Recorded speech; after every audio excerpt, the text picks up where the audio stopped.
신명기 11장.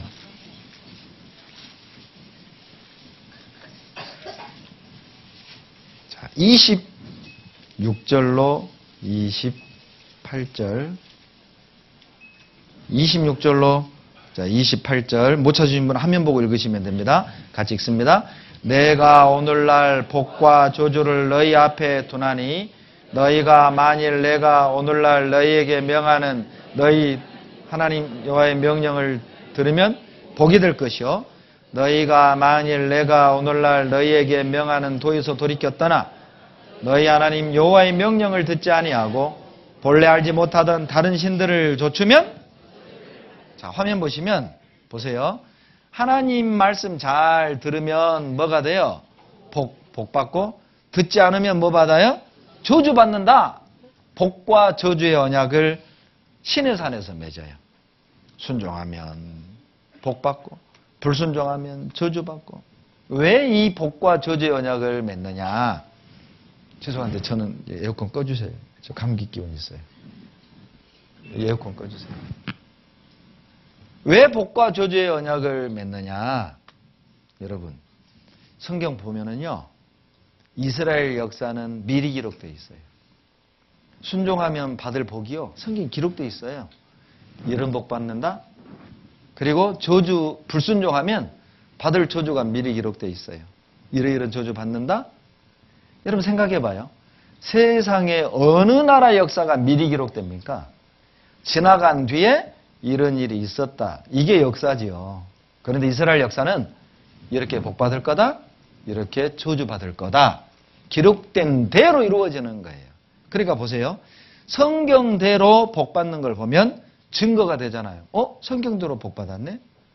성경대로 저주 받는 걸 보면 경고가 되는 거예요. 이야, 선택받은 이스라엘도 불순종해서 이런 저주 받았다면 이방인인 우리가 하나님 말씀을 농담으로 여기고 불순종할 때 받을 저주가 얼마나 크겠는가.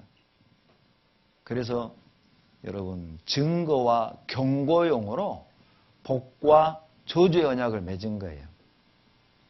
이 말씀은 지금 이 자리에도 복 받을 사람이 있고 저주 받을 사람이 있다는 뜻이에요. 여러분 지금도 똑같습니다. 우리가 하나님 말씀 순종하잖아요. 복 받아요. 불순종하잖아요. 저주 받아요. 정말 후회할 겁니다. 나중에. 그걸 샘플로 보여주는 거예요. 그래서 보세요. 요즘은 이런 선생님 보기 힘들죠.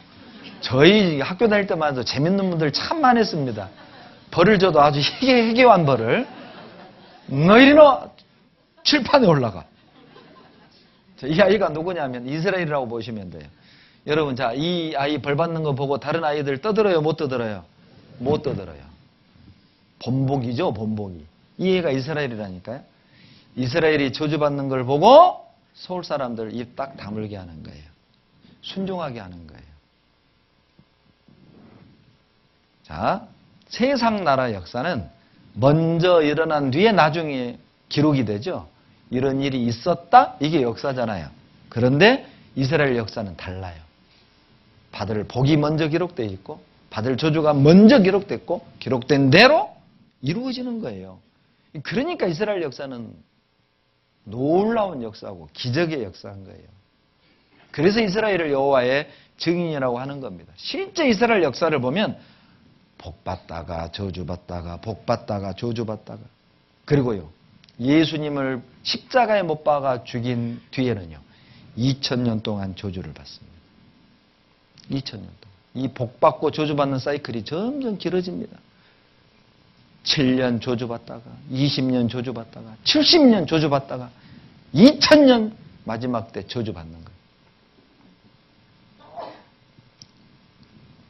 로마가 다스리던 때 예수님이 오셨습니다. 죽은 자를 살리고 벙어리 말하게 하는 겁니다. 그러니까 이 이스라엘 사람들은 BC 606년에 바벨론에 멸망한 이후 600년 동안을 남의 나라에게 지배를 당했기 때문에 그냥 지긋지긋한 거예요. 지긋지긋해. 우리나라도 일본 사람에게 36년 짓밟혔잖아요. 36년 짓밟혀 놓고도 얼마나 우리가 일본과 감정이 안 좋습니까? 그러죠? 축구 시합도 미국에게 진 건 용서되지만 일본에게 진 건 이건 용서가 안 돼. 이거 완전히 반역이에요, 반역. 사형에 해당하는 죄죠. 얼마나 싫어요. 36년을 당했잖아요. 그런데 이스라엘은요, 600년 나라 없었습니다. 그러니 이 사람들의 꿈이 뭐겠어요? 당연히 독립이죠. 그런데 예수님이 오신 겁니다. 벙어리 말하게 하는 거예요. 문둥병 깨끗게 하는 거예요. 이분 예사로운 분입니까? 백성들이 쫓아갔습니다. 요한복음 6장 15절 보세요. 그러므로 예수께서 저희가 와서 자기를 억지로 잡아 임금 삼으는 줄 아시고 다시 혼자 산으로 떠나가십니다. 백성들이 와서 우리 임금 대주세요. 백성들은 생각한 겁니다. 예수님의 저 능력이면은 로마 박살내고 우리 이스라엘 독립시켜 주겠다. 웬걸? 도망가 버렸어요. 여러분, 기대가 큰 만큼 뭐도 커요? 실망이 커요. 백성들은 실망했고 지도자들은 시기 질투. 백성들이 너무 예수님을 쫓고 따르니까 이러다가 로마에게 또 빌미를 제공하고 이것도 침략당하겠다. 죽이자. 이게 딱 맞아떨어진 거예요. 백성들은 실망했고 그리고 종교 지도자들이 볼 땐 예수님은 이단이 잡아 죽여버린 겁니다. 그러나 여러분, 유대인들은 재판권이 없어요. 빌라도에게 데려다가 죽여달라는 거예요. 근데 빌라도가 뒷조사해봐도 아무 죄가 없습니다. 마태복음 27장을 찾겠습니다. 마태복음 27장 24절.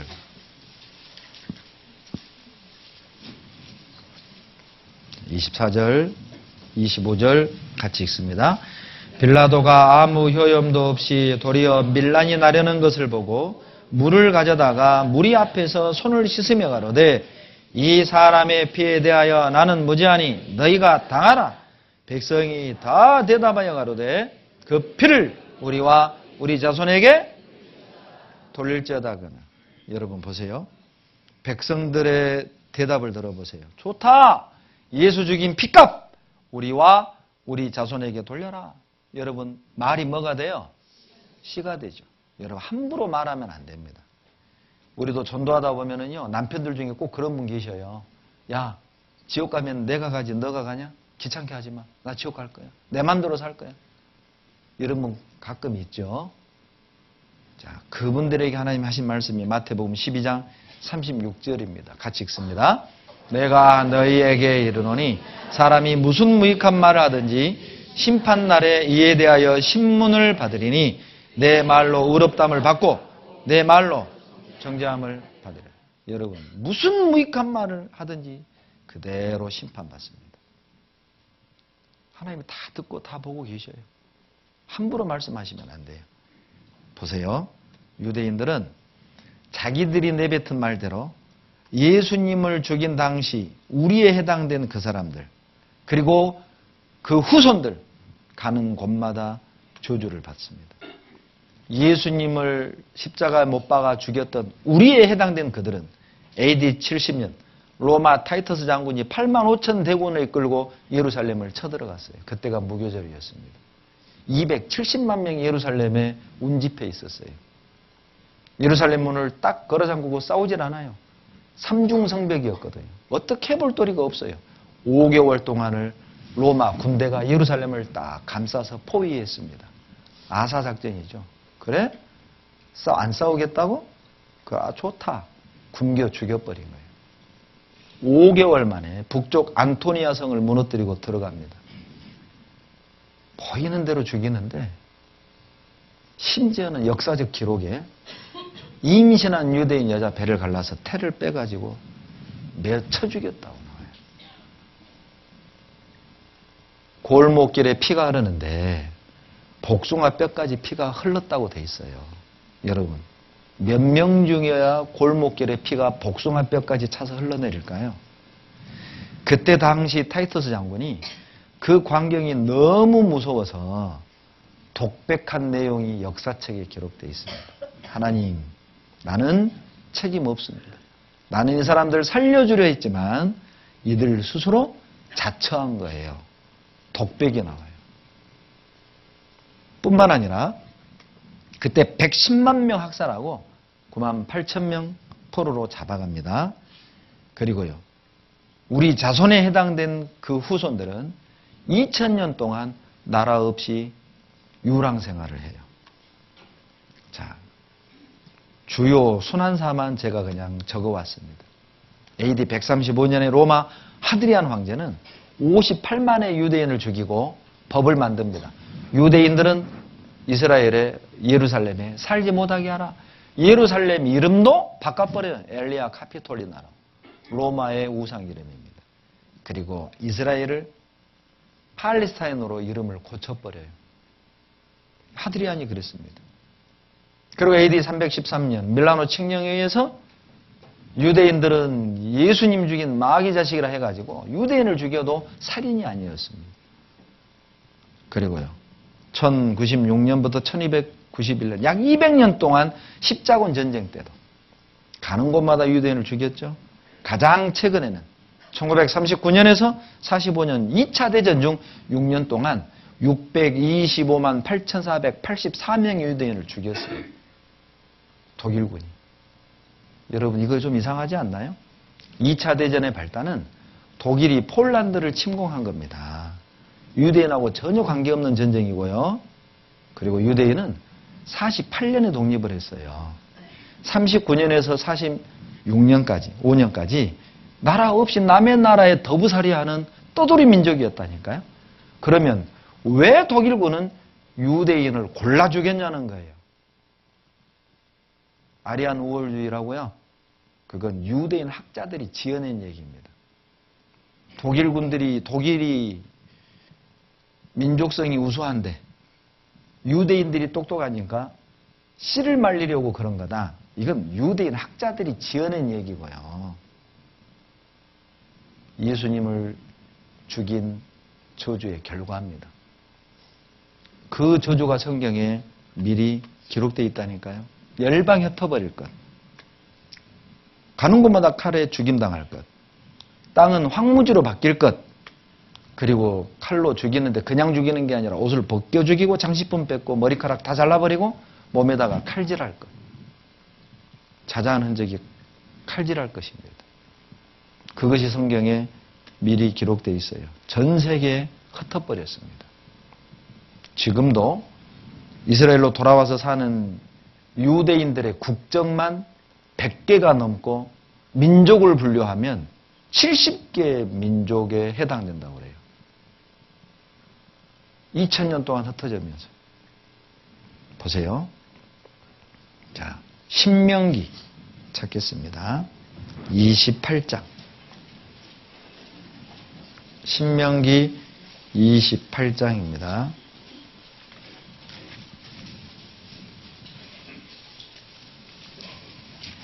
52절로 53절. 못 찾는 분은 화면 보시면 됩니다. 52절, 53절 같이 읽습니다.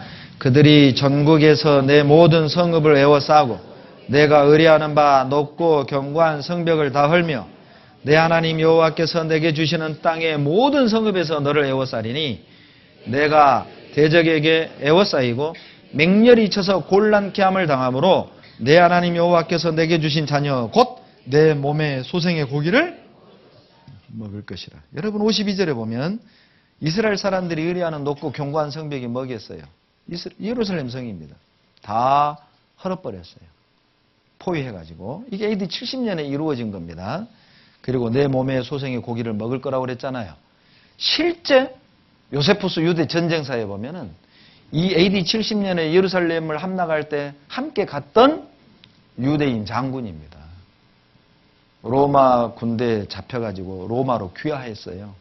그래서 유대인 입장에서는 요세푸스는 매국노예요, 매국노. 그러나 다행히 그가 살아있었기 때문에 그가 봤던 모든 역사적 기록을 다 남길 수 있었습니다. 그러니까 요세푸스에 대한 평가가 엇갈려요. 산 증인이라고도 하고 매국노라고도 하고. 그런데 그 역사책에 보면 먹을 게 없으니까 엄마가 자기 아들을 삶아먹고 반쪽 먹고 반쪽을 남겨놓은 기록이 나옵니다. 그대로 됐어요. 64절에 같이 읽습니다. 여호와께서 너를 땅 이 끝에서 저 끝까지 만민 중에 흩으시리니 내가 그곳에서 너와 내 열조에 알지 못하던 목석 우상을 섬길 거지. 흩어버린다고 그랬어요. 전 세계 흩어버릴 거다. 그리고요. 자, 레위기 26장을 한번 봅시다. 레위기 26장 33절입니다. 26장 33절 구약 189페이지입니다. 자, 못 찾으신 분은 화면 보세요. 같이 읽겠습니다. 내가 너희를 열방 중에 흩을 것이요 내가 칼을 빼어 너희를 따르게 하리니 너희의 땅이 황무하며 너희의 성읍이 황폐하리라. 자, 여기에 저주가 미리 기록되어 있는데 열방이 흩을 것, 칼 빼어 따라다닐 것. 칼은 죽이는 무기잖아요. 가는 곳마다 죽임을 당하고 땅은 황무지로 바뀔 것. 그대로 됐어요. 한번 보세요. 자, 구약의 아브라함은 실존 인물이라는 것이 밝혀졌습니다. 이 동아일보에 나온 기사입니다. AD 70년 로마 타이터스 장군이 북쪽 안토니아 성을 무너뜨리고 쳐들어가서 싹 죽였어요. 그리고 다 무너뜨리고 서쪽 벽만 남겨놨습니다. 이쪽 서쪽 벽 약 50m 정도를 남겨놨어요. 이게 그 유명한 통곡의 벽입니다. 제가 말씀드린 요세푸스 유대 전쟁사입니다. 이거 일반 서점에서 팝니다. 사서 보세요. 6권 3장 269페이지에 보면 자식을 잡아먹은 마리아 얘기가 나와요. 먹을 게 없으니까. 5개월을 포위했잖아요. 그리고 271페이지에 보면 타이터스의 독백이 나옵니다. 가이사 티투스는 하나님 앞에서 이 사건에 대해 자신은 죄가 없다고 선언하였습니다. 저는 유대인들에게 평화와 독립을 제안했으며 과거에 저지른 모든 잘못에 대해서 사면해 준다고 했는데 유대인 스스로 거절한 거라고. 나는 책임 없다고. 너무 잔인하니까 그 관계. 그리고요. 여기에 보시면 9만 7천 명을 포로로 잡아가고 110만 명을 죽였습니다. 어디까지 도망갔느냐? 중국까지 도망을 갔습니다. 제가 상해 매년 광주에 있을 때 선교를 갔는데 상해 유대 이민 기념관이 있어요. 상해 유대 이민 기념관입니다. 유대인들의 회당이 지금도 있습니다. 상해예요. 그리고 여기는 어디냐? 볼리비아입니다. 광주교회에 계시던 목사님이 선교사로 가셨어요. 그런데 우리 볼리비아 라파스 교회당이 유대인 동네에 있다는 겁니다. 그래서 제가 연락을 했어요. 유대인 흔적 사진 좀 보내주세요. 카톡으로 보내준 사진입니다. 보세요. 이게 유대인 집이라는 표시예요. 대한민국 사람들은 태극마크 붙이죠? 유대인들은 다윗의 별 붙입니다. 해발 3,000m가 3,000m 정도 되는 그 중남미까지 유대인들이 흩어진 거예요. 유대인 공동묘지입니다. 공동묘지. 그리고 여기는 어디냐? 코스타리카입니다. 이 코스타리카에 제 조카가 선교사로 가 있어요.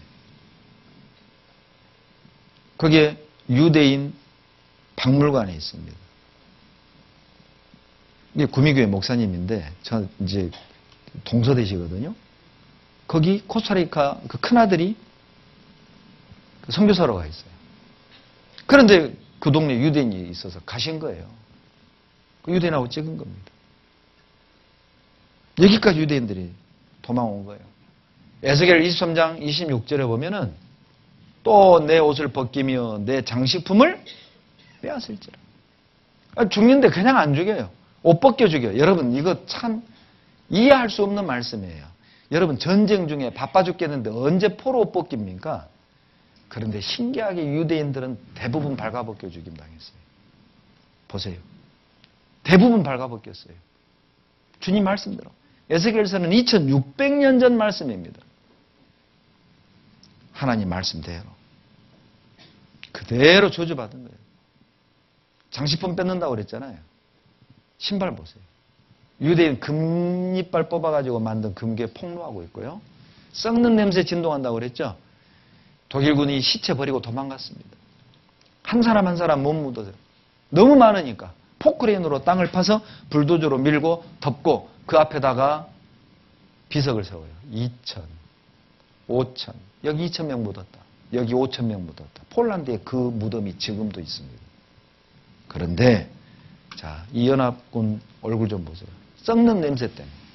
썩는 냄새가 향을 대신하고 쓰레기장 아닙니다. 유대인 무덤입니다.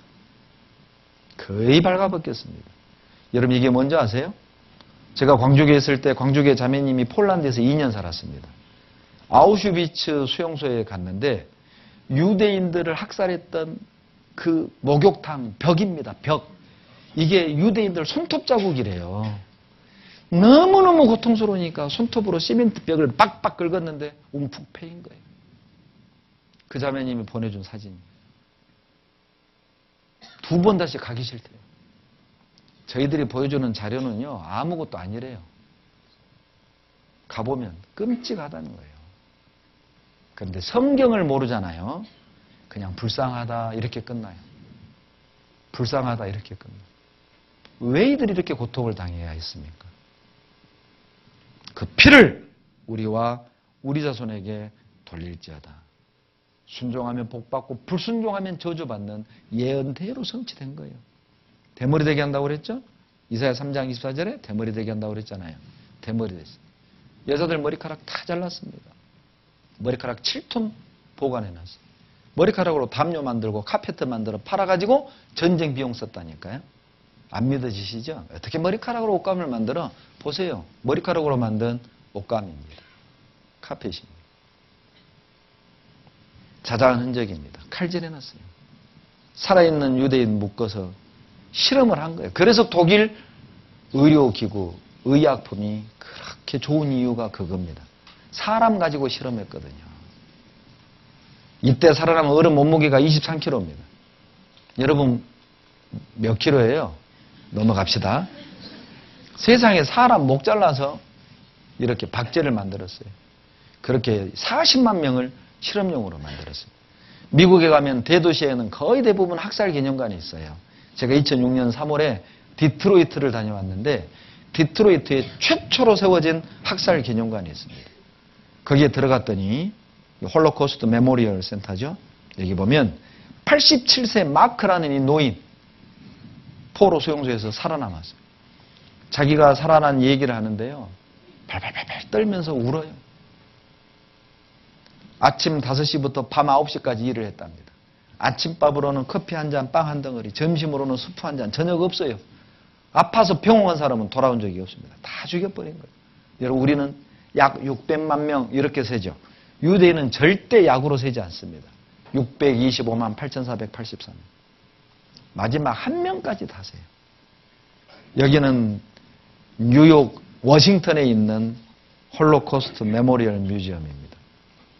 여러분 세계 최강국 미국 그리고 백악관과 국회의사당 중간 지점에 삼각형 중간 지점에 자기들 학살 기념관을 만든 민족은 유대인 말고는 없습니다.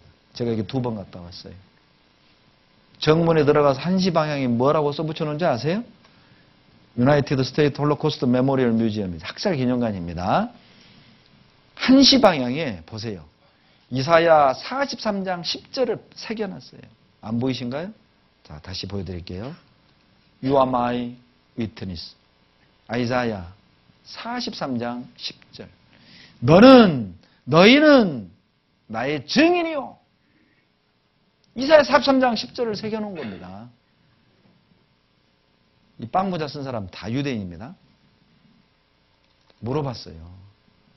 왜 이사야 43장 10절을 새겨놨냐? 유대인이 뭐라고 대답한 줄 아세요? 우리 보고 하나님 믿으라고. 우리 보고 하나님 살아계신 거 믿으라고. 여러분, 말씀대로입니다. 예루살렘에 가면 야드 바셈이라는 학살 기념관이 있어요. 야드, 기억하라. 바셈, 이름을. 그 625만 8,484명의 이름을 메인홀에다 다 써놨어요. 이건 하늘로 향하는 원통 안에 죽은 사람들의 사진을 다 붙여놓은 겁니다. 보세요. 죽은 사람들 이름입니다. 잊지 말라는 거예요. 절대 잊지 않겠다. 이게 뭐예요? 원수 갚겠다는 뜻이에요. 이제 오늘과 내일 말씀 들어보면 알아요. 어떻게 이스라엘이 이방인에게 원수를 갚는가. 돈입니다. 돈. 돈으로 목을 조이는 거예요. 모든 준비는 끝났습니다. 이렇게 생각할 수도 있잖아요. 뭐 하나님의 백성인데 왜 이렇게 비참하게 죽냐. 이렇게 생각할 수도 있죠. 그래서 하나님이 그래? 그러면 내가 다시 회복시켜 줄게. 그러면 믿어라. 에스겔 36장 보세요.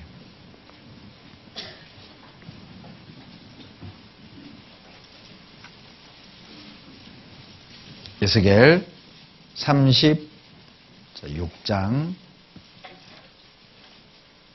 34절입니다. 구약 성경 1209페이지 에스겔 36장 34절로 36절 다 같이 읽겠습니다. 전에는 지나가는 자의 눈에 황무하게 보이던 그 황무한 땅이 장차 기경이 될지라. 사람이 이르기를 이 땅이 황무하더니 이제는 에덴 동산같이 되었고 황량하고 적막하고 무너진 성읍들에 성벽과 거민이 있다리니 너희 사면에 남은 이방 사람이 나 여호와가 무너진 곳을 건축하며 황무한 자리에 심은 줄 알리라. 나 여호와가 말하였으니 이루리라. 여러분 에스겔서에 보면은요 이러이러한 일이 이루어진 것을 보거든 나 여호와가 이룬 줄 알라. 이런 표현이 70번 정도 나옵니다. 70번이 나와요. 이런 일이 되거든 우연히 된 게 아니야. 여호와가 이룬 줄 알아? 하나님이 이루신 줄 알아라? 70번이 나와요. 한번 읽어보세요. 알라라는 말이 있으면 밑줄 그어봐요. 약 70번이 나와요. 전에는 34절 보세요. 지나가는 자의 눈에 황무하게 보이던 그 땅이 장차 뭐가 돼요? 기가 막힌 경작지로 되고 자 35절에 보면 에덴 동산같이 바뀔 거라고 그랬어요. 그런데 실제 에덴 동산처럼 바뀌었습니다. 한번 봅시다. 보세요. 이게 이스라엘 땅입니다. 자갈과 석회질로 덮인 땅, 불모지죠? 너무 뜨거워서 풀나무가 안 자라요. 이 사진은 제가 예루살렘에서 여리고로 내려갈 때 찍은 사진이에요. 제가 직접 찍은 거예요. 80%가 산인데 보세요. 민둥산이에요. 풀나무가 안 자라요. 왜? 너무 뜨거워서. 제가 내려보자고 했습니다. 제가 같이 갔던 형제자매들이에요. 내렸는데 땅이에요. 습기가 없어. 습기가 없어요. 제가 오죽하면 땅 사진 찍었다니까요. 땅 사진 찍는 사람 저밖에 없을 거야. 아마. 여러분, 제가 노인 집회 때요. 여기에 배추를 심은들 되겠어요? 무를 심은들 되겠어요? 그랬더니 어떤 할머니가 깻잎은 되겠네. 여러분, 연세 드시기 전에 구원받아야 돼요. 이게 나이 드시면은요, 이게 말씀을 잘 이해를 못 하신다라니까. 그러니까 젊었을 때 구원받아야 돼. 안 그러면 구원받기 참 힘들어요. 어떤 애가요, 수업 시간에 껌을 씹고 있었어요. 선생님이, 너 입안에 뭐야? 이 애가 갑자기 얼음이 된 거예요. 너 입안에 뭐냐고? 이 애가요, 저 입안에 부반장인데요? 입 안에 뭐냐고? 말귀를 못 알아먹어요. 정신 바짝 차리세요. 이 깻잎 되겠어요? 생각해 보세요. 자, 이런 땅이었다니까요. 그런데 보세요. 비포 애프터입니다. 예전에 이런 불모지가 이렇게 바뀌었어요. 요런 땅이 요렇게. 저것이 저렇게. 이게 바로 이스라엘 게스테르덴 호이테. 어제와 오늘입니다. 보세요. 제가 이제 성지순례 갔을 때 이스라엘에서는 이제 이동하는 거리가 아주 멀어요. 그러니까 막 4시간, 5시간을 차 타고 또 잠깐 뭐 보고 또 막 4시간, 5시간 가고 또 잠깐 이렇게 뭐 보고 이런 식이거든요. 그러니까 차를 타면 대부분 자요. 근데 저는 잘 수가 없었어요. 제가 언제 또 이스라엘 와보겠어요. 그러니까 5시간 내내 가이드 뒤에 앉아가지고 계속 질문을 던졌어요. 그랬더니 가이드가 그러더라고요. 이런 목사 처음 본다. 뭔 목사가 잠을 안 자냐고. 그러니까 이제 이 가이드가요, 귀찮으니까 자기 얘기하는 얘기를 술술술 하는데 제가 깜짝 놀랄 만한 얘기를 들었어요. 이스라엘에 3대 곡창지대가 있는데 갈릴리 바다 북부 지역 하솔 평야, 가운데 이스라엘 평야, 서쪽에 샤론 평야가 3대 곡창지대랍니다. 그런데 자, 이 하솔은 늪지대였대요. 그래서 말라리아 때문에 사람이 살 수가 없었답니다. 그리고 이스라엘 광야 그리고 샤론 평야는 완전한 사막이었다는 거죠. 근데 48년 5월 14일 독립한 이래 유대인들이 한 사람 한 사람 이스라엘로 들어와 가지고 이 땅을 야금야금 사들어간 거예요. 그러니까 아랍 사람들은 이 땅을 팔면서도 욕을 했답니다. 멍청하다고. 이 쓸모없는 땅을 산다고. 그런데 그들이요, 어떻게 바꾸는 줄 아세요? 보세요. 그 말라리아가 창궐한 늪지대 하솔에다가 유칼립투스 나무를 심었습니다. 이 유칼립투스는요, 말라리아 퇴치하는 향이 나와요. 그런데 저희들이 갔을 땐 이거 뽑고 있었습니다. 왜? 땅의 양분을 다 빨아먹어요. 그러니까 뽑아야 돼, 이제는. 뽑고 있었어요. 여러분, 이게 늪이었다고 믿어지세요? 이게 늪이었대요. 하솔평야입니다. 스프링클러 유대인들이 개발한 겁니다. 보세요. 그리고 이스라엘 평야입니다. 2007년 8월 11일 갔죠. 이스라엘 평야 좀 보세요. 세상에 그 사막에다가요, 과일을 심었는데 이게 뭔지 아세요? 수박이에요. 노지 수박. 유대인 이스라엘 과일이 얼마나 단지요. 호텔에서 포도를 먹는데 너무 달아서 못 먹겠어요. 여러분, 너무 달면 끈적끈적합니다. 대충 달아야 맛있어요. 너무 달면요, 진짜 막 끈적끈적해서 못 먹는다니까요. 이스라엘 과일은 거의 전량 수출입니다. 보세요. 제가 이스라엘을 들어갈 때 버스를 타고 이집트에서 이렇게 이스라엘로 들어왔거든요. 근데 보세요. 제가 버스에서 보고 너무 광경이 놀라웠어요. 자, 이집트 쪽입니다. 보세요. 어떻게 생겼나 봐요. 이집트 방향입니다. 이렇게 생겼죠? 그런데 노란 선 2개 딱 넘어오면 웰컴 투 이스라엘, 이스라엘입니다. 들어오자마자 보세요. 이렇게 달라요. 노란 선 기준으로 달라요, 이렇게. 뭘로 설명할래요? 똑같은 땅인데. 그런데 이스라엘 사람들이 개간하면 되고 아랍 사람들이 개간하면 안 되고. 여러분, 에스겔 36장 8절로 10절에 그 내용이 나와요. 너희를 갈고 심을 것이다. 이스라엘 사람들이 이스라엘 땅을 갈고 심을 거다. 그리고 그 위에다가 빈 땅에다가 건축할 거다. 에스겔 36장 8절로 10절 내용을 방금 말씀드린 겁니다. 그대로 여러분 됐어요. 보세요. 여기 보시면 이 미모의 여인은 제 아내입니다. 여기 뒤에 이렇게 화단에 물이 한 방울 떨어지게끔 다 장치해 놓은 거예요. 성경대로죠. 성경대로.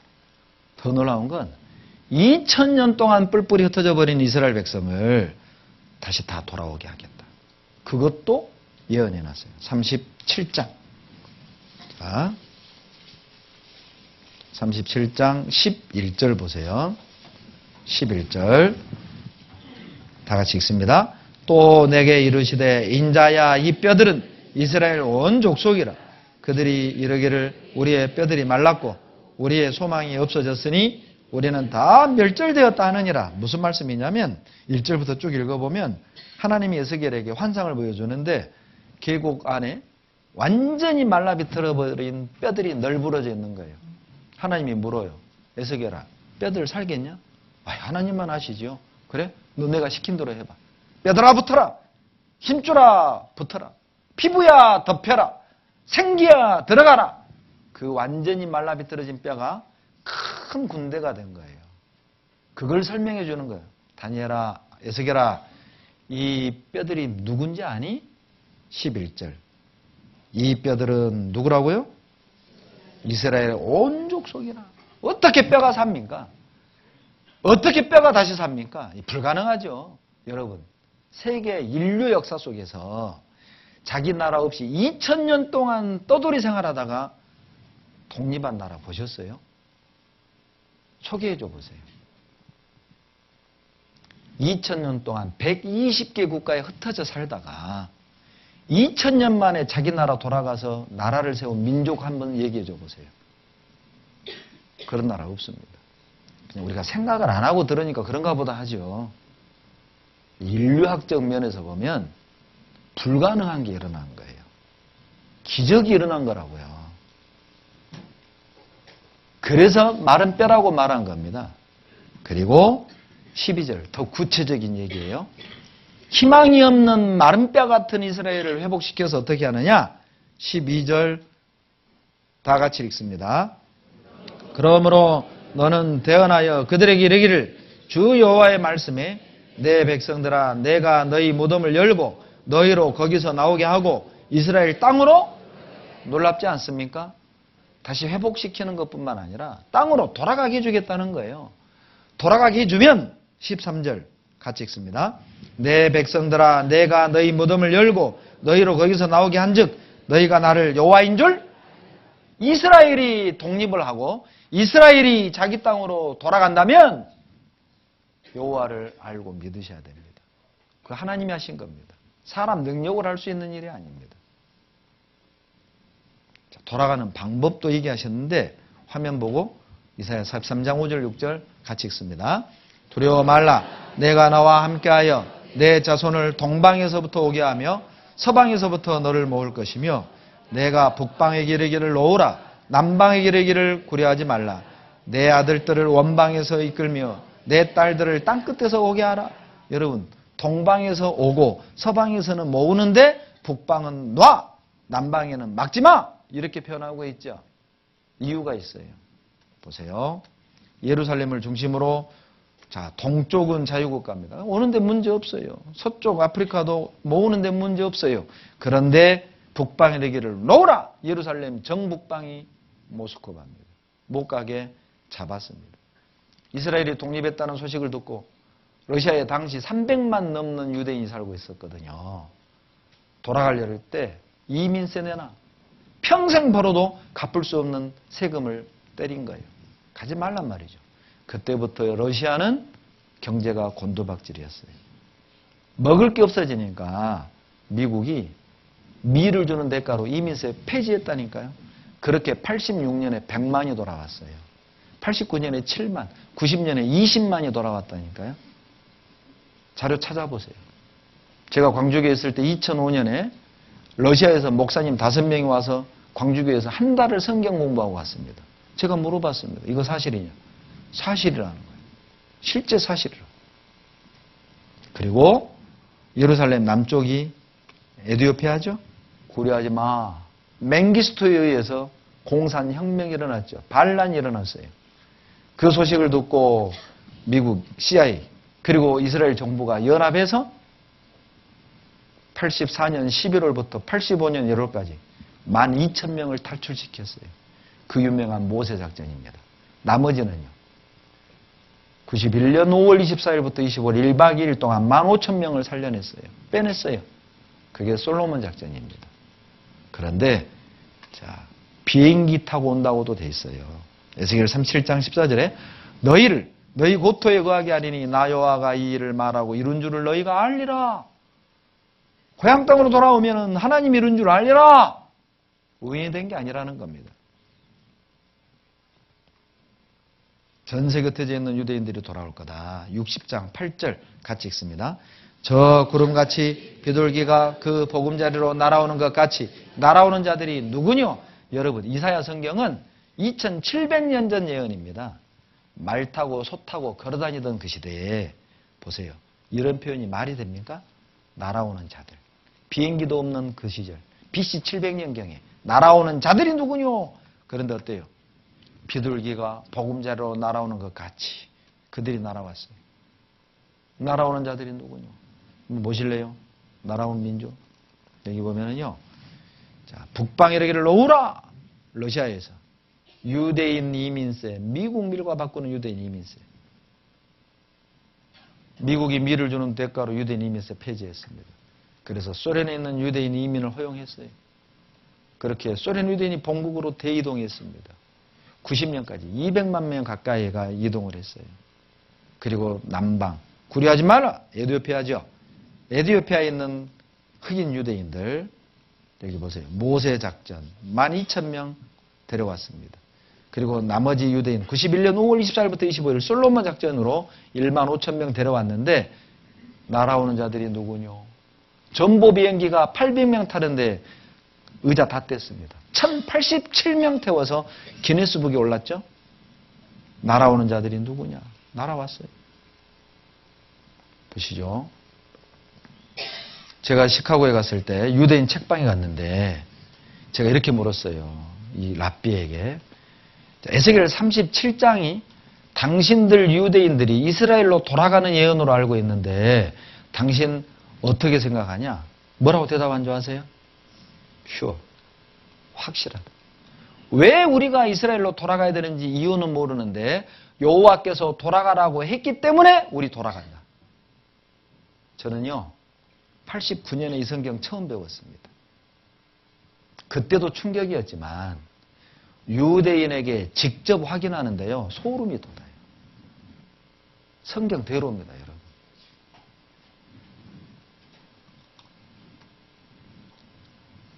이 코스타리카 이 유대인이요 목사님께 그랬대요.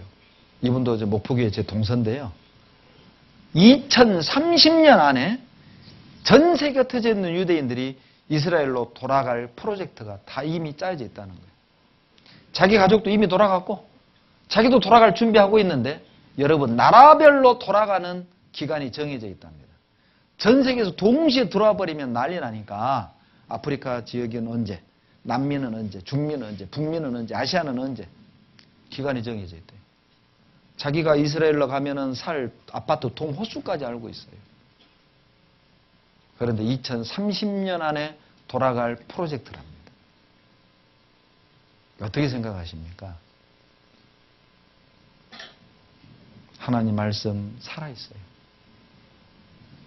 미국에 2달에 한 번 나오는 격월간지입니다. 이스라엘 마이 글로리 이런 잡지가 있는데 여기에 보면은요 자, 이 잡지는 이스라엘에 관한 내용만 뉴스를 다뤄요.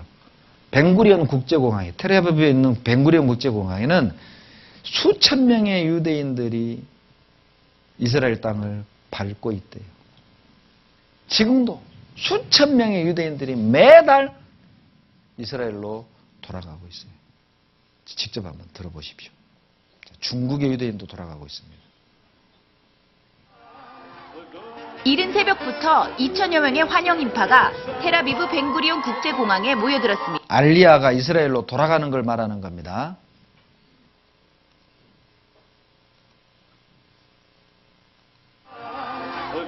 이른 새벽부터 2천여 명의 환영 인파가 텔아비브 벤구리온 국제공항에 모여들었습니다. 이스라엘로 이주하는 유대인들을 태운 전세기가 도착하기 때문입니다. 가족을 기다리는 사람, 친구나 옛 직장 동료를 기다리는 사람, 단순히 새로운 이민자를 환영하기 위해 참석한 사람 등 목적은 다르지만 모두 한마음으로 새로운 이민자, 올림들을 환영하며 환호성을 터뜨렸습니다. 이번 전세기를 통해 이민 온 유대인은 태어난 지 3주 반 된 아기에서부터 85세의 노인까지 총 233명이며 이 중 75명은 lone soldier, 즉 이스라엘 군에 자원 입대하기 위해 가족을 남기고 호를 단신으로 이주해온 청년들입니다.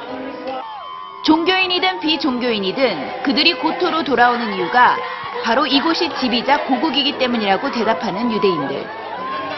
이는 하나님의 언약이 유대인들의 DNA 안에 깊이 자리 잡고 있음을 보여주고 있습니다.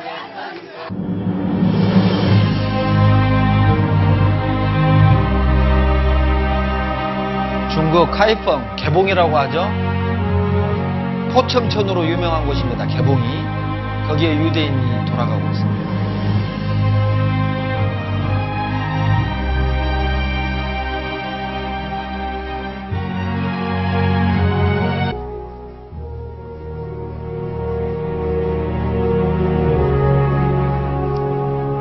생긴 게 중국 사람인데 유대인입니다.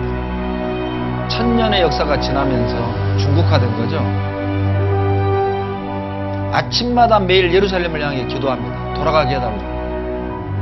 이스라엘 정부가 듣고 중국에 와서 피까지 뽑아서 조사했는데 유대인이란 것이 확인이 됐고 다 데려갔어요. 중국에서 찐이면 우리나라 김씨입니다. 旧社会的时候，是一个警察，一直没有机会。就是在过去呢，以色列也没有成立，阿拉伯49年才成立嘛，是18年以色列建国。当时那个情况，我父亲也是就告诉我们要想办法，就是我年龄一旦大了，需要你们努力。就是最后我父亲临死的时候，我们弟兄3个就叫到一起，就告诉我们。 我这一辈儿就是上一辈儿都没有回去，你们这一辈儿要努力想办法回归。如果回不去的话，要你们那一代下底下那一代要给他讲，给他们说要回去。有很多来暗查的，也知道你是犹太后裔的，然后他们都来拉比，来看看你这个守不守这个旧约，看不看圣经。 然后呢，就是他们了解以后，后来就是知道开封有犹太人呐，我们办的是这个旅游签证，到了以色列，他重新学习律法，再加入以色列。 이스라엘 국적까지 갖게 된 거예요. 다 돌아갔습니다. 뿐만 아니라 1948년 5월 14일 이스라엘이 독립한 그날 그들이 읽은 성경 구절이 바로 미가서 4장 6절로 7절이에요. 같이 읽겠습니다. 여호와께서 말씀하시되 그날에는 내가 저는 자를 모으며 쫓겨난 자와 내가 환난받게 한 자를 모아 그 저는 자로 남은 백성이 되게 하며 멀리 쫓겨났던 자로 강한 나라가 되게 하고 저는 자, 쫓겨난 자, 환난받게 한 자 모아가지고 강한 나라가 되게 한다. 이사야 60장 22절에 그 작은 자가 천을 이루겠고 그 약한 자가 강국을 이룰 것이라. 때가 되면 나 여호와가 속히 이루리라. 여러분 때가 됐어요. 48년 이전에는 이스라엘은 불쌍한 민족이었죠. 나라 없이 도망다니는 불쌍한 민족. 하필 우리 시대 48년 5월 14일 독립한 이후 강한 나라 하면 이스라엘입니다. 때가 되니까 이룬 거예요. 여러분 때가 됐어요. 주님 오실 때가 된 겁니다. 때가 됐다고 돼 있잖아요. 속히 이루리라. 어느 정도로 강한 나라가 됐느냐? 여러분 신명기 28장 1절 내 하나님 여호와께서 너를 세계 모든 민족 위에 뭐예요? 뛰어나게 하실 것이에요. 여러분 이거는요 3500년 전 말씀이라니까요. 1948년 이전만 해도 이스라엘은 불쌍한 민족이었어요. 남의 나라에 더부살이하는 민족, 떠돌이 민족. 하필 48년 이후에 이 말씀이 성취된 겁니다. 세계 모든 민족이 뛰어난 민족 하면 다 알아요. 유대인이에요. 유대인.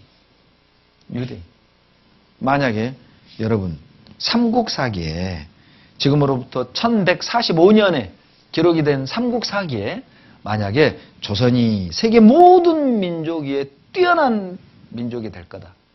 이렇게 기록되어 있다면 웃을 거예요. 웃어. 그걸 읽는 사람은 다 웃을 거예요.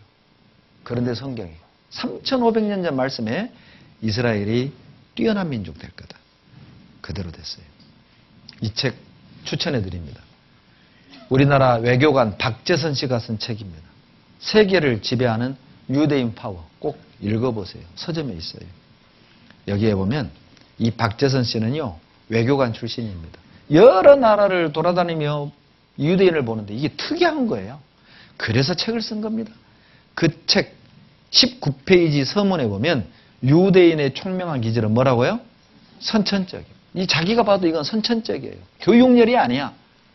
여러분 교육열이 있다고 무조건 공부 잘하는 거 아니잖아요. 여러분도 교육열이 있었잖아요. 죄송합니다.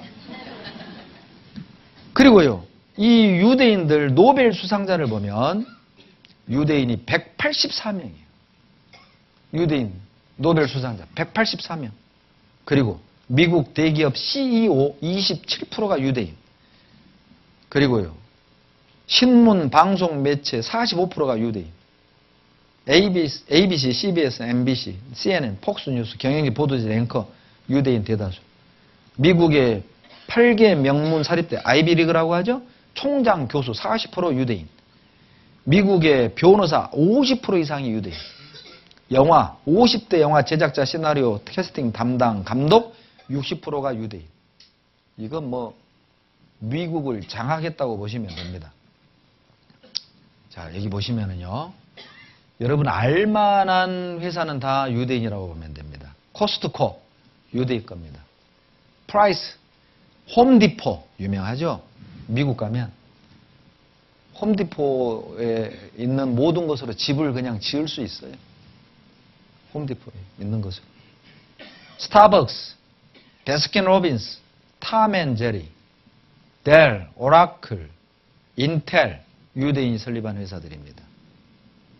화장품 헬레나 루빈슈타인, 맥스펙터, 레블론, 에스테로드, 비달사순 유대인 겁니다. 패션 케빈 클라인, 리바이스, 랄프 로렌, 마크 제이콥스 유대인 것들입니다.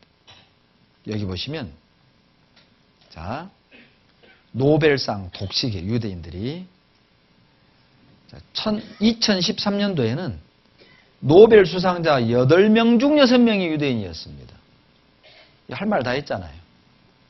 작년에 노벨 문학상 탄 밥 딜런, 저 깜짝 놀랐네요. 저도 밥 딜런 좋아하거든요. 유대인이었습니다. 유대인 중산층 집에서 태어났어요. 그리고요, 그 인명사전에 보면 컬럼버스, 다빈치, 세르반테스, 스피노자, 칼 막스, 프로이드, 레닌, 아인슈타인, 트로츠키, 카프카 유대인들입니다. 조지 소로스, 스티븐 스필버그, 버냉키, 사르코지 유대인들입니다. 여기 보면 헤아릴 수 없어요. 쉐로일, 벤츠 자동차 있죠. 코닥 필름, 허쉬 초콜릿 유대인 것. 여기 보면 이 사람 누굽니까? 빌 게이츠 유대인입니다. 여러분 유대인이 만든 물건 안 쓰면 우리 못 삽니다. 여기 대표적인 몇 가지. 자, 볼펜 누가 발명했느냐? 유대인 라줄로 비로입니다. 인터넷 기술 누가 발명했느냐? 유대인 빈트 서버 로버트 칸. 휴대전화 원리 누가 개발했느냐? 앤드류 비터비라는 유대인입니다. 유대인이 만든 것 안 쓰면 우리 못 산다니까요. 2% 유대인이 미국을 쥐었다 폈다 하는 거예요. 가이세베리 세계를 지배합니다. 돈으로 정치, 경제, 언론계를 장악하고 있어요. 미국의 경제 대통령으로 알리죠. FRB 의장 옐런 이 사람 유대인입니다. 유대인입니다. 공물을 쥐고 있는 게 유대인입니다. 다이아몬드 유대인이 쥐고 있습니다. 신명기 15장 6절에 놀라운 예언이 나와 있는데 내 하나님 여호와께서 내게 허락하신 대로 내게 복을 주시리니 내가 여러 나라에 꾸어줄지라도 너는 꾸지 않겠고. 여러분 3500년 전에 나라를 상대로 대부업을 할 거다. 꾸어줄 거다. 그런데 영어로 은행을 뱅크라고 하죠. 이 뱅크가 방코에서 나온 단어입니다. 방코가 뭐냐? 중세시대 유대인들이 돈을 꾸어주던 이 책상 이름이 방코예요. 은행을 유대인이 만들었습니다. 골드만삭스 유대인이 만든 회사입니다. 신명기 8장 15절 다 같이 읽겠습니다. 내 하나님 여호와를 기억하라. 그가 내게 재물 얻을 능을 주셨습니다. 됐어요. 유대인에게 하나님이 어떤 능력 주셨다고요? 예, 돈 버는 능력.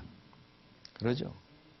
돈 버는 능력을 줬어요. 그러니까 유대인들은요, 금 쌀 때 다 사가고, 비쌀 때 팔고, 금모으기, 우리 IMF 때 금모으기 했죠?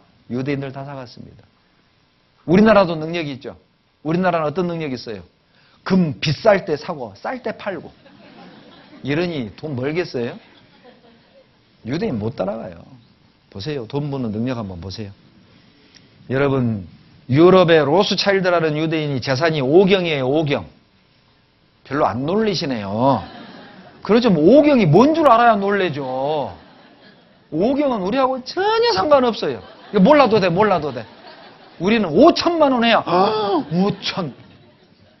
5경을 계산해 드릴게요. 5경이 얼마나 큰 돈이냐. 전 지구인에게 500만 원씩 다 나눠줄 수 있어요.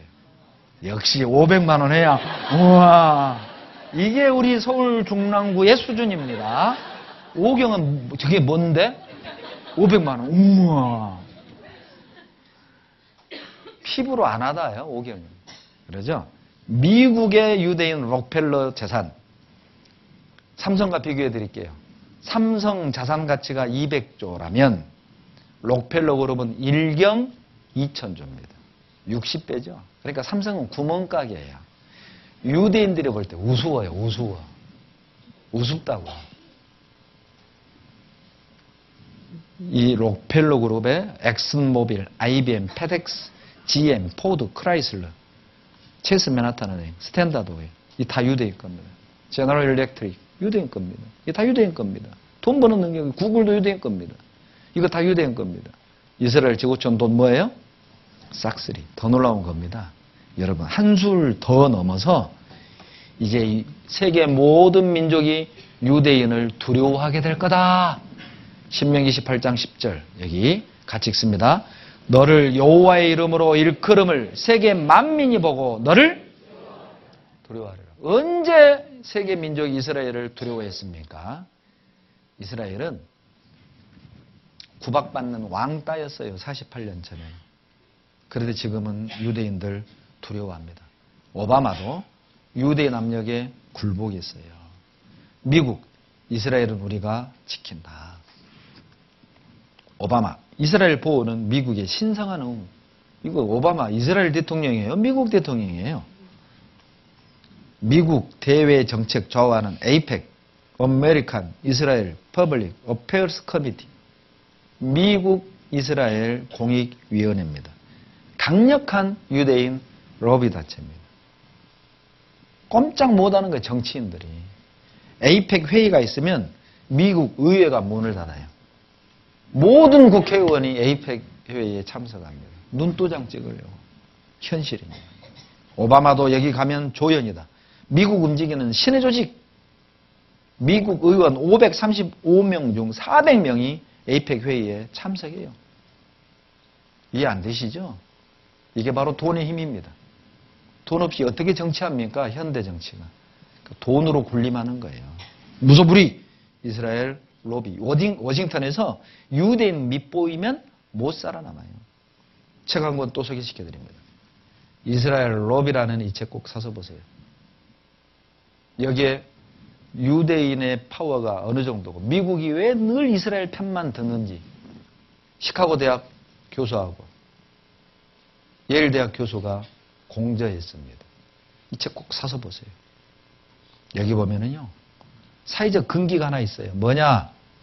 미국 사회에 관성적인 근기가 있다. 그것은 미국 이스라엘을 지원하는 것에 대한 일체의 담론이다. 왜 전폭적으로 이스라엘을 도와야 하냐? 이런 얘기 꺼내면 안 돼요. 그러면 정치설명 끝나요.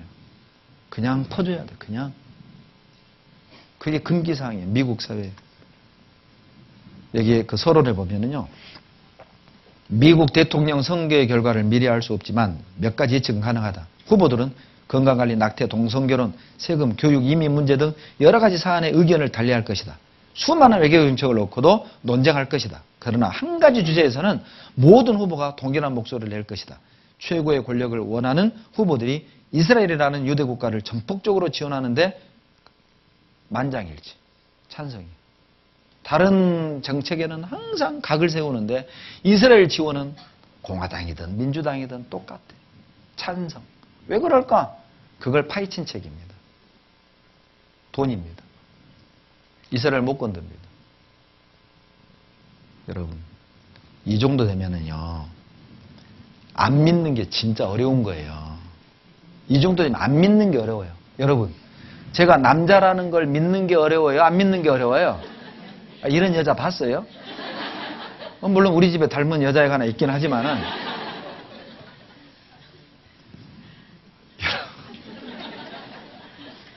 제가 남자라는 걸 안 믿으려면 여러분은 두 가지를 해야 돼요. 첫째, 양심 속여야 돼요. 딱 봐도 남자잖아요. 또 한 가지, 사실을 왜곡해야 돼요. 그러니까 안 믿는 게 어렵다고요. 여러분, 성경이 단순한 종교 경전이라면 오늘 우리가 배운 이런 내용은 들어있을 이유가 없습니다. 그냥 헌금 잘 내라. 주일 성수 지켜라. 죄 짓지 마라. 착하게 살아라. 그러면 되죠. 생각해 보세요. 왜 하나님이 증인을 세우십니까? 제발 알고 믿으라고.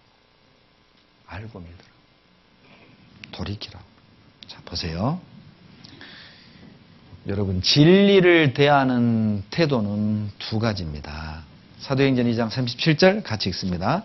저희가 이 말을 듣고 마음에 찔려 베드로와 다른 사도들에게 물어가로되 형제들아 우리가 어찌할꼬 하거늘 어떤 이들은 말씀을 듣고 마음이 찔려서 이제 우리가 어떻게 해야 됩니까? 이렇게 반응하는 사람이 있는가 하면 7장 54절 같이 읽습니다. 저희가 이 말을 듣고 마음에 찔려 저를 향하여 이를 갈거늘 어떤 이들은 마음이 찔리는데 이를 가는 거예요. 겁주네, 잘도 꽤 맞추네, 억지로 믿게 하네, 이를 가는 거예요. 여러분, 말씀을 대하는 태도가 여러분의 영원한 운명을 결정짓습니다.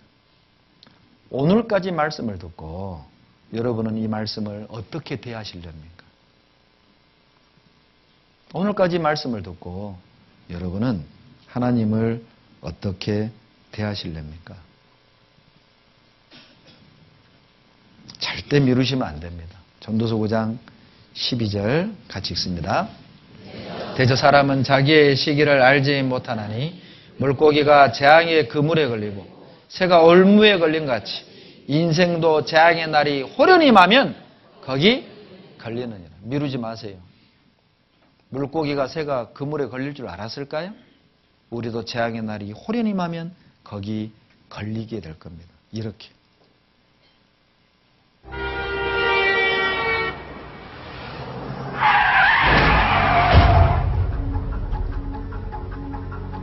교통사고 당할 확률 35%입니다.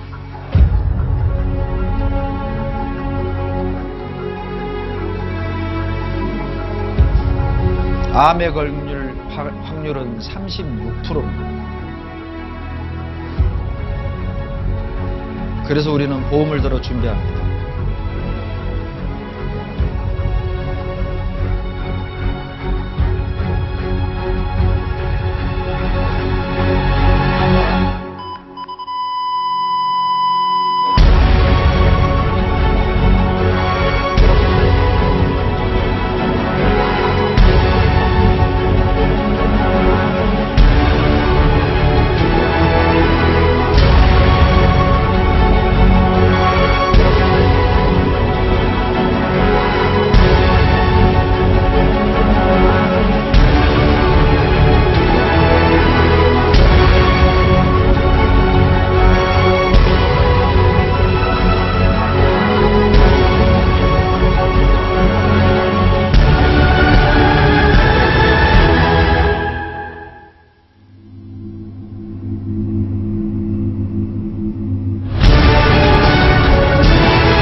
여러분, 교통사고나 암은 확률적이죠. 보험 들어놓고도 사고 안 날 수 있고 암 안 걸릴 수 있잖아요. 그러나 우리는 보험을 들어 재앙을 대비합니다. 아주 지혜로운 겁니다. 잘하신 겁니다. 그런데 우리가 생각해 볼 것은 죽음이라는 것, 확률이 아니에요. 죽음은 100%의 사실이죠. 그런데 우리는 그 죽음에 대해서는 준비하지 않는 거예요. 비유를 들자면 우리가 성경을 배우는 건 영생보험 드는 거예요. 암보험, 자동차 보험은 돈 내서 드는 거지만 영생보험은 돈이 필요 없어요. 마음이 필요해요. 준비하십시오. 100%의 사실을 준비하셔야 됩니다. 모든 이는 죽습니다. 가장 정확한 예언 아닙니까? 여러분도 죽고 저도 죽겠지요. 오늘일 수 있고 다음일 수 있고 언젠가는 죽겠지요. 문제는 그 너머 준비됐나요?